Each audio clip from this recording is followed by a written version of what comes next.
Cinematography makes magic easy, like this disappearing trick. But researchers at Flinders University are making things disappear not by magic, but with science. Professor Nico Volker and researcher Andy Plummer are investigating the peculiar properties of porous silicon and its potential use in security. What you've just seen is a piece of silicon, the same silicon as in silicon chips, explode when reacted with an oxidising agent. Porous silicon is a material that we create by etching silicon using hydrofluoric acid. These pores are very, very narrow, only 5 nanometres in diameter, which is about 1/10,000th the size of a human hair. But they're very, very deep. We create a very, very high surface area. Mixing an oxidising agent in with that makes it very reactive. Using a spark or a laser or heat, we can cause that reaction to initiate at any time we choose.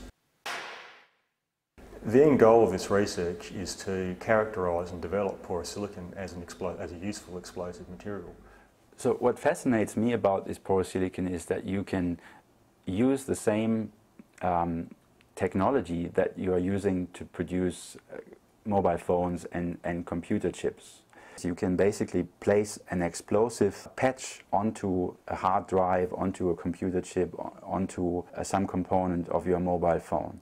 If somebody steals it, you can set it off and it will be unusable. And that makes the whole point of stealing mobile phones useless. But porous silicon offers other benefits as well. In essence, this material has a surface area of a decent block of land, but in a volume of a jelly bean. The implications of that are, for example, that you can load a lot of therapeutic drugs into this material that can then be released to treat a disease. Silicon is a biocompatible material, it's non-toxic. You can see this color of the material here, which is structural color, and it changes as molecules bind to the porous silicon.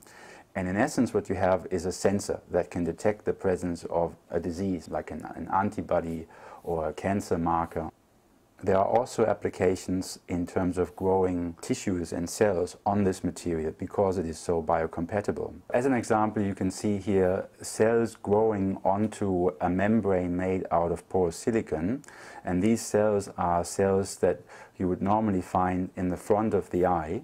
These cells are absent in a disease that is quite devastating because it leads to blindness, called ocular surface disease. This is at the cutting edge of nanotechnology. It incorporates fields of physics and chemistry and material science, putting together all these different aspects to research a material which has not really been studied well before.